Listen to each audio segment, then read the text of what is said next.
Okay, 11 a.m. Eastern Time. Good morning, everyone. Good afternoon. Good evening. Welcome to Indo Ag Science Café.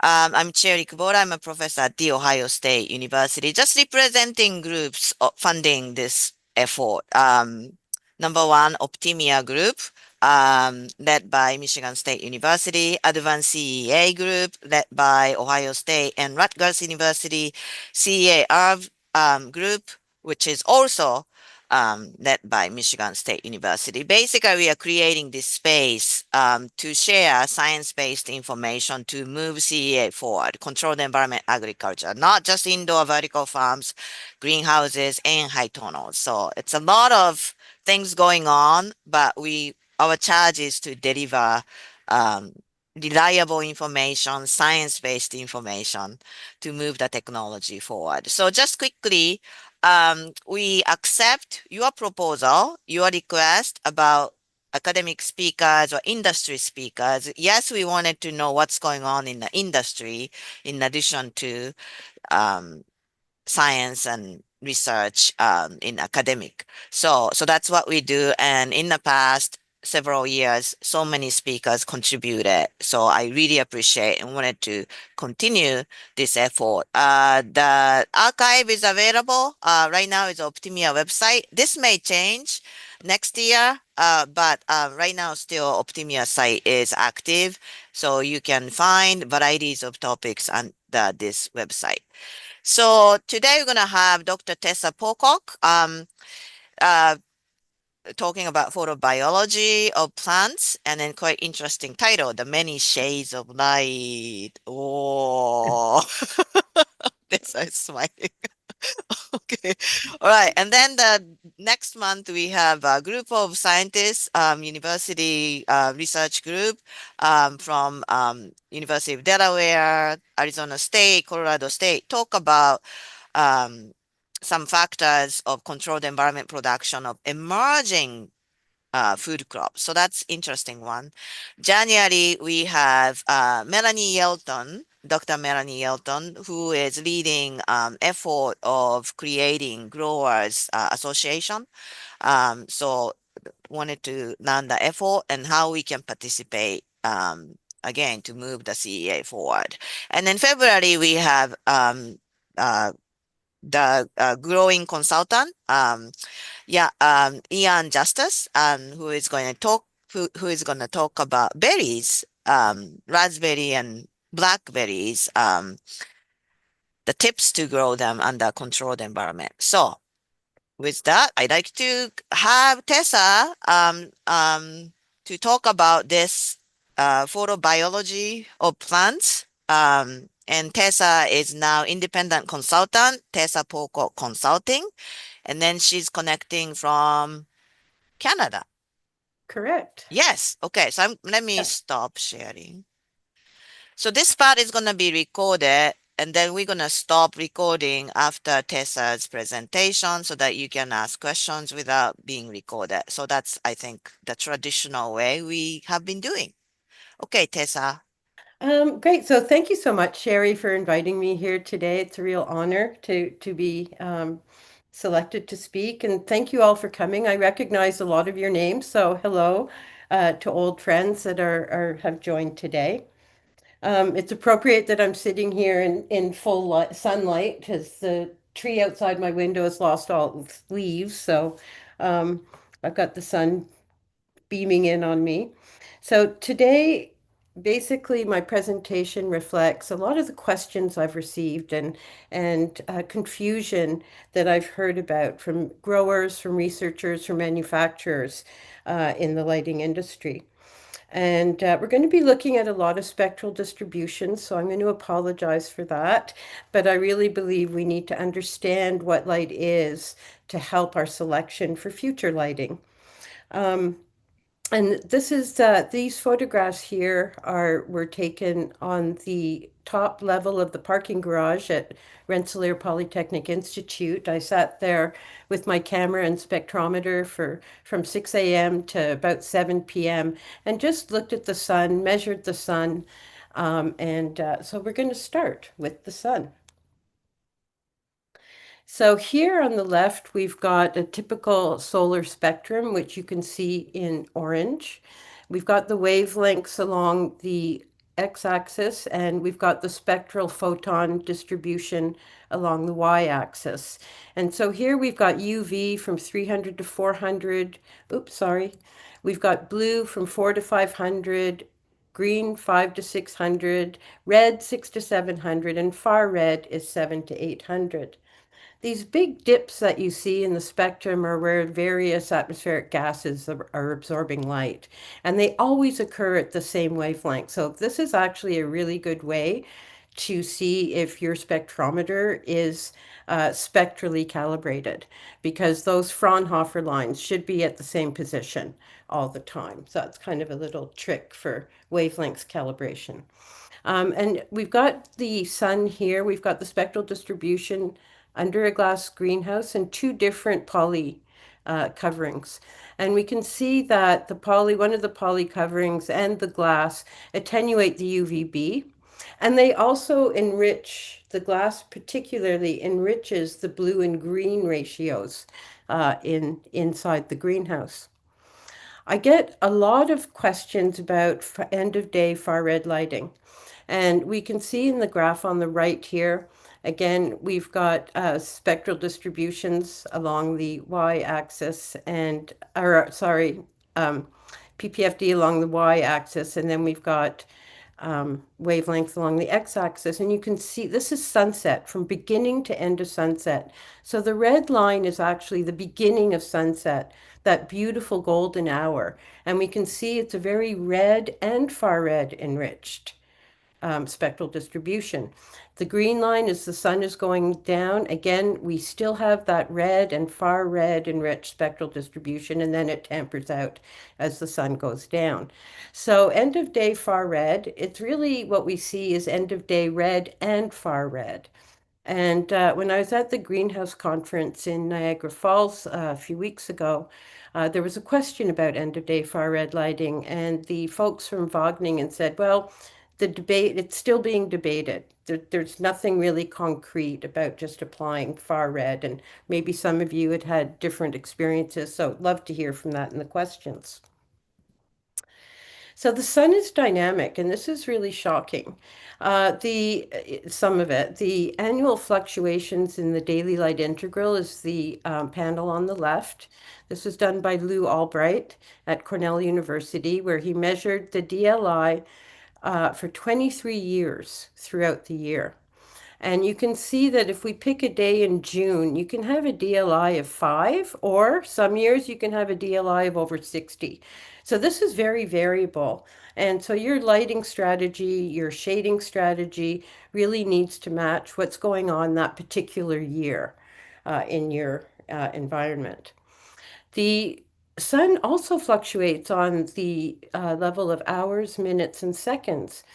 These two right-hand panels are measured in watts per meter squared, because all of this data is presented or reported in the solar cell literature, the photovoltaic literature. So the center panel, we can see the solid line are hour steps, and you can see the change in the irradiance every hour. And the dashed lines are minutes. So we're seeing huge fluctuations on the minute scale. But even faster than that is the panel on the right, where you see fluctuations on the level of seconds. It can fluctuate 400 watts per meter squared within a second. This is just very fast. So what about lighting? Well, legacy lighting, cool white fluorescent, HID, they fluctuate on about 60 hertz in the US and 50 hertz in Europe, just due to the frequency of our electrical. But LEDs can also fluctuate. And so most LED lights on the market are dimmed using pulse width modulation. There are very few lighting lights that dim using constant current. So here we've got a 50% duty cycle, which means the lights are on for 50% of the time and off for 50% of the time. That gives you what we call medium light. Highlight you can get by increasing the duty cycle, so 75% of the time on, 25 off. And then low light, you just decrease the duty cycle to 25% on, 75% off. So that's how most horticultural LED lights are dimmed. Um, the frequency can also be changed. So you can increase the frequency to even ultra high frequencies in LED lights. It's not used right now. Research is just coming in where different research groups are looking at the effect of frequency on plant biochemistry, on plant growth. So we'll have more update on that as the research comes in. So does this affect your plants, this pulse width modulation? This is a really interesting paper by Shimada et al. And here we have one of the treatments is direct current. So constant current, 20 micromoles, red and blue. They're coming on and off, or they actually don't go off, they're just on, both of them at the same time. Here we have a first case of pulse width modulation where we have a 45% duty cycle. So the lights are on for 45% of the time. We've got the ppfd on average is 20 micromoles. The third case scenario is where we've got the red lights and the blue LEDs pulsing or at a 45% duty cycle, but they're on and off at different times. So does this affect the plants? Well, we've got Arabidopsis here on the right. We've got the direct current plants. We've got the PWM, where the red and blue are on at the same time. And then we've got the PWM, where the red and blue LEDs are out of phase. And indeed, it does affect the plants, as you can see in the growth. The PWM in this case, when they're in phase, seem to do a better job in this particular scenario. So there can be effects of pulse width modulation on your plants, can be beneficial, but it can also be detrimental, especially if it's out of phase. So spectrum has become a new variable, whether you're a grower or a researcher. And so here I've got some photos of a greenhouse. Here's a tomato greenhouse in Sweden. I've got a floriculture greenhouse in Finland. The lights are not on yet, but probably coming on soon.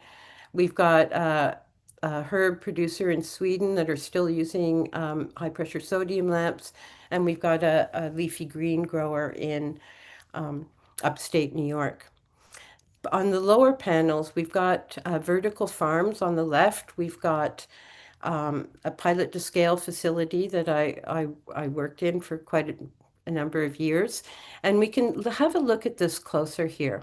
So we've got two different spectra because just like many companies, you buy new lights, a new salesperson comes and you decide to retrofit part of your, older, facility. So quite often we have this kind of a hybrid lighting situation going on at larger facilities. But what I really want you to look at here is the center line down the middle.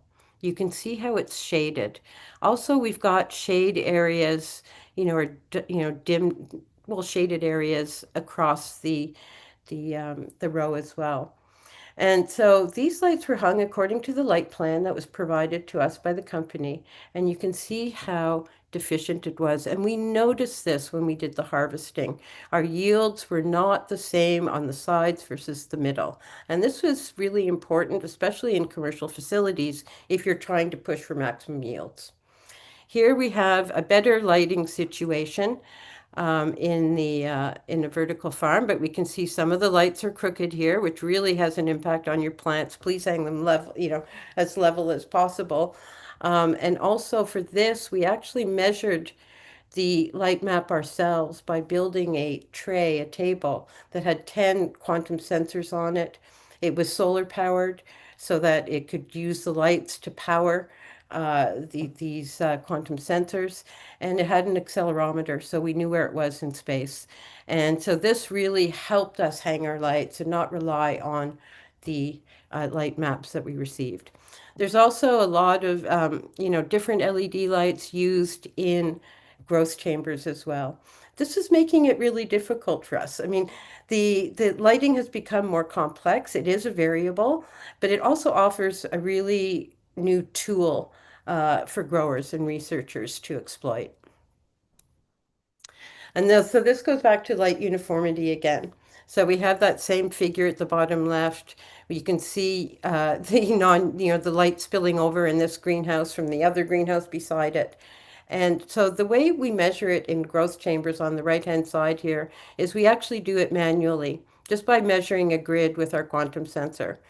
And that way we can make sure that our research plants coming out of there are truly representative of the light set point that we wanted. And so we would select our harvest areas based on that. Of course, we always eliminated the edges because of the edge effect. When I worked at one herb producer, I noticed that the uniformity was different across different greenhouses. And so I got my team to go in and measure the uniformity. And we measure that as the percent of the grow area that is within 10% of our PPFD target. And so we had uniformities ranging from 45, very low, up to 78%. And you've got the yield here, which is linearly correlated to uniformity. Up to about 85%, you're going to see an increase in yield. So again, very important for growers. So here we start in with the spectral distributions. Let's look at the legacy lighting that we're used to. We know what the plants do under these different lights. And so we've got the cool white fluorescent, high in green, low in far red. We've got high pressure sodium, high in green, moderate in far red. The incandescent lamp is high in red and far red, which is why in growth cabinets we often had cool white fluorescence mixed with an incandescent lamp. And this is the figure down here on the bottom left. We've got the cool white fluorescent and we've got the incandescent light. So we get a good balance of the spectrum with that. We go across the spectrum from blue right up to far red. Metal halide lamps, probably one of my favorite lights. It's in this um, third panel over from the left, and you can see that across the spectrum it provides light. So again, a really nice light with a little bit of UVA, which plants usually really like. We've got sorry, I skipped the high pressure sodium here. This is the spectral distribution for this. Again, a very green, red, and far red spectrum. And then we've got the sun, which we previously looked like. It's pretty well flat across the spectrum from blue to far red. So equal amounts of each. So let's get some lights. Let's get some LED lights. So let's go to the DLC and look at what lights are available that have been registered with the DLC. Well, it's over 1,400 horticultural fixtures available, LED. 145 manufacturers and brands, 1,423 of those 1,428 are dimmable, and about 222 are spectrally tunable. So this is overwhelming for researchers, growers that are looking at replacing legacy lighting or indeed building a new facility with LED lighting. Where do you start? How do you choose your LED light? And so for a lot of the growers that have replaced their lights, I'm going to just refer to Liebig's barrel again, the law of the minimum. Because when you're replacing an HPS lamp, for instance, with LED lights, one greenhouse that I worked with, we had to add bottom heat because you're taking away a lot of good radiant heat when you're replacing the HPS lights. You have to change your set points. We're also pushing the plants a lot harder in many cases with LED lights because we can get a higher PPFD on our greenhouse crops, or if you're indoors, you can get a high PPFD in your crops. So we're pushing them. And so that means that they need more nutrients. They need better dehumidification because you've got higher transpiration. So you want to enhance photosynthesis and transpiration for nutrient uptake. You also need to increase the airflow in quite a few cases so that you can get rid of that boundary layer that's going to be created around your leaves. So I think one of the an important things when you replace lights, I always get calls, the lights are hurting my plants, but it's usually something that's in the environment that needs to be tweaked so that you have a balance between lighting and environment. So here we have commercially available LEDs on the market. We've got the spectral distribution or wavelength along the x-axis, and then we've got the power distribution, so that would be in watts per meter squared on the y-axis. You can see the number of LEDs that are available to lighting manufacturers. So they go through and they'll pick a combination of LEDs for their lights, which is why we've got so many different spectral distributions on the market. And I just want to point you to the Shelford, Tim Shelford and AJ Both's paper, 2021 paper. It's available online, where they measure the spectral distributions of legacy lighting as well as a lot of new LED fixtures that are available on the market. Some of them, however, have since gone under, so are no longer available because it's kind of a fast changing environment still. So we see here on the left-hand side, we've got a broad spectrum. It's very, yeah, high in green light. So it's a white LED, probably pumped with blue and red. Here we have your blue and red LED. We have a blue and red LED on this third one, but there's a little bit of white mixed in, so you have this little bit of green.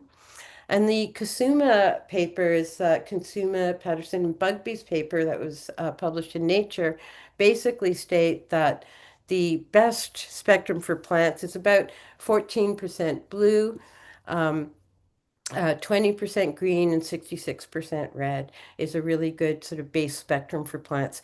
I tend to go with a little bit higher blue because I want to try to match the equal amounts of blue and green that is found in the sun. Oh, if I can switch my slide here. Uh, oh, sorry. So what spectrum do we grow under? So we're going to go through the McCree curves, which have been repeated through history, and it's always comes up with the same kind of spectral distribution that is good for plants. So here we've got wavelength along the x-axis again. The first panel is the quantum yield of photosynthesis. That is essentially when the light absorbed by the plant is equal to photosynthesis. And so this is only a low light phenomenon. This you can only measure quantum yield at low lights. The second, the middle panel here is the action spectrum of photosynthesis. This is really important. This is what spectrum or what wavelength or waveband actually drives photosynthesis.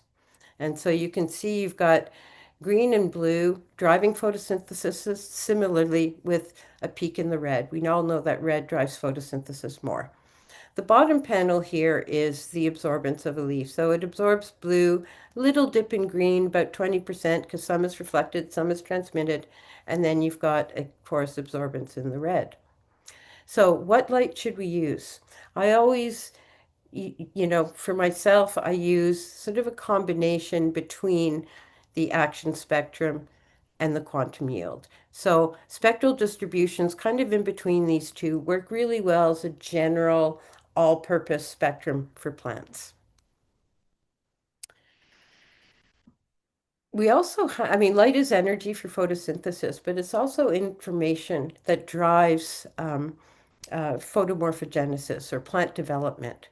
And there's five main photoreceptors. You've got the UV photoreceptor, UVB photoreceptor. You have green or three blue photoreceptors, site loop, phototropins, and cryptochromes. Site loop is like a timekeeper. It sort of controls circadian rhythm, among other things. Phototropins basically involved in movement, chloroplast movement, for instance. And cryptochromes really activate biochemistry of the plants, also stomatal opening. Green, although there's no specific green photoreceptor, cryptochrome has a green absorbing form. So the green light and the blue light actually work together to control stomatal opening. Phytochrome, there are 5 variants of phytochrome. It's a very well studied photoreceptor. It's activated and deactivated by red and far red light and the dark, actually.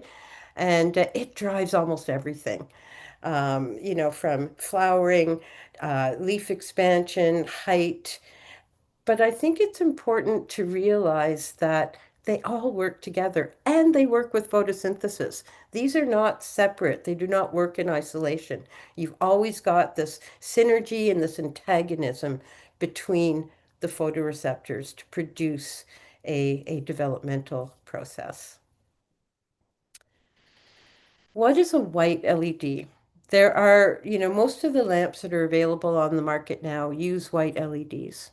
And so a white LED is essentially a blue LED that is coated with a various combinations of phosphors. And this actually um, changes the spectral distribution of a white LED. We've got the Cope and Bugby paper, which looked at white LEDs. They're actually looking at blue light in this paper, but they had a nice spectral distribution of a white LED, which you see here. This is at 200 micromoles. This is at 500 micromoles. A little bit of a shift when you go up higher in intensity. And you've got a cool white LED, a neutral, and a warm. These are usually characterized in color temperature. So a warm white LED will have the lowest degrees Kelvin, 2500 to 3500. The neutral white is 3500 to 4500 degree Kelvin, whereas the cool white's 4500 Kelvin and above, usually up to 5500 Kelvin. So the higher the degree Kelvin, the bluer your spectrum is going to be. So important to understand that if you're looking for specific ratios. Oops. Oh, there we go. Let me go back.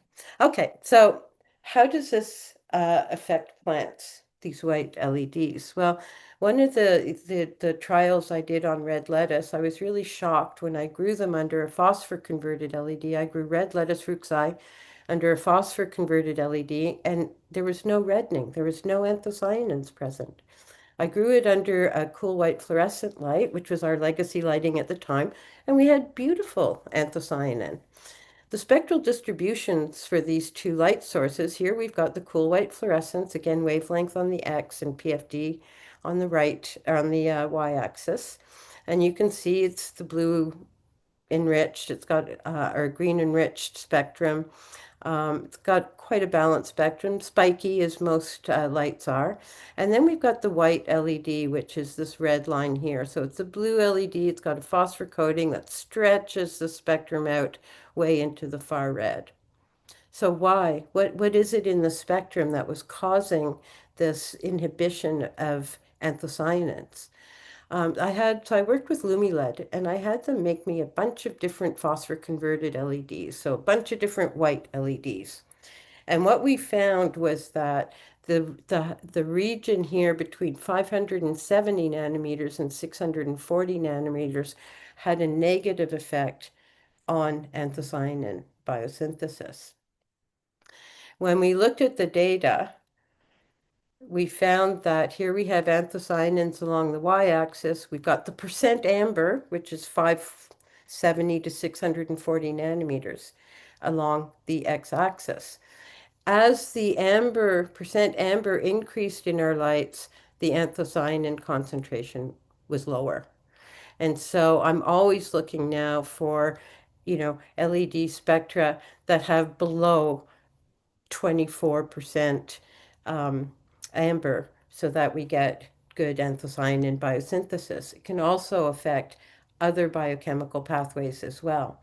And so why I kept trying to figure out why. And I came across a couple of papers actually on spectrally induced photo damage in plants. And so we see here on the right-hand side, we've got photo damage, of course, in the UVB region. But we also have photo damage in this amber region as well. So these plants that are not producing anthocyanins, perhaps their energy is going to protection instead because this large percentage of amber light is going to be damaging the plant. I think it might occur in the oxygen evolving complex because there's a big manganese there that can absorb in the amber. So not sure on that, but there is some photo damage happening. So energy will go to protection. Now, this lack of coloration in the red lettuce is reversible. And here I took a plant grown under the phosphor converted LED and I moved it to the, oops, sorry, I moved it to a cool white fluorescence. And this is what happens in a couple of days.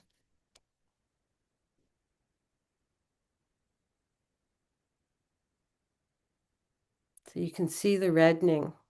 The spectrum is driving that anthocyanin production in the plant. So this means that if you wanted a red lettuce, but we're growing it under a light that inhibited anthocyanin biosynthesis, you could finish it off for 2 to 3 days under a spectrum that actually promotes it. And it's not just the cool white fluorescence. A good RBG spectrum can also promote anthocyanin biosynthesis. This is another interesting case study that I worked on. I met Julian Ma at University College in London, where he was producing antibodies in tobacco plants. And he thought the antibodies would be present in the leaves of the plant. And this was to help provide a good solution to HIVs, particularly in countries that are, developing countries. And so he extracted, the antibodies from the leaves and they weren't there. He realized that they were actually being exuded by the root of the plant. So he had to grow his plants and then keep extracting the antibodies from the media around the roots. So he wanted to keep the plants in juvenile phase, keep those roots producing the antibodies. He didn't want it to go to flower. So I tried 4 different spectral distributions. Well, actually a lot more than that, but these 4 were really sort of representative of what I saw. And you could see that some spectral distributions would do just that. They would keep your plant in juvenile stage. Other spectral distributions will actually promote flowering. So you can really get into precision growing, precision research by really targeting the traits, the desired traits that you want in your plants. When we're putting lights into a facility, we have to think also about what's in the environment.